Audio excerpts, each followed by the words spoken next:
Ils sont jeunes, ils font déjà partie d'une élite, ils sont promis à de grandes carrières dans la finance. Ces étudiants en classe préparatoire HEC vont devoir abandonner le look jeune et branché pour pénétrer dans les hautes sphères d'un monde professionnel où les codes vestimentaires sont incontournables. Muriel Brex, conseillère en communication, vient travailler leur image car le diplôme ne fait pas tout. Les têtes pleines, c'est bien, mais une tête pleine avec une bonne image, dans un corps sain, un esprit sain dans un corps sain, c'est encore mieux. Dans quelques semaines, ils vont passer pour la première fois devant un jury. Le costume fait partie de l'évaluation et il y a quelques règles élémentaires à respecter. C'est une question de bon sens, on ne met pas des chaussettes blanches avec un pantalon noir. Et il en va de même avec la cravate.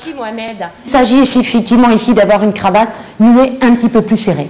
On va effectivement essayer de se présenter de la meilleure façon possible. Donc on va leur donner des conseils vestimentaires, des conseils également au niveau des couleurs pour apparaître dans une bonne mine. Ça peut des fois jouer contre soi quand on n'est pas forcément bien habillé.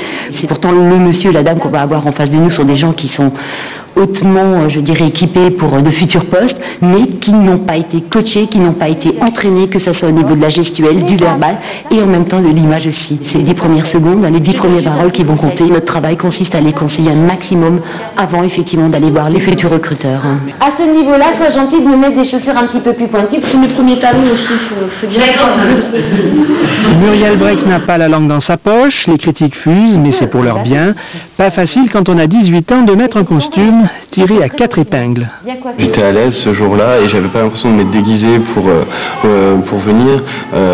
C'est finalement aussi savoir se mettre en valeur. Les cheveux aussi, on m'a fait la remarque. Ça va pas trop et je pense que quand on est jeune ça va, mais après faut penser à changer. On le sait, l'habit ne fait pas le moine, mais peut-être fait-il le businessman.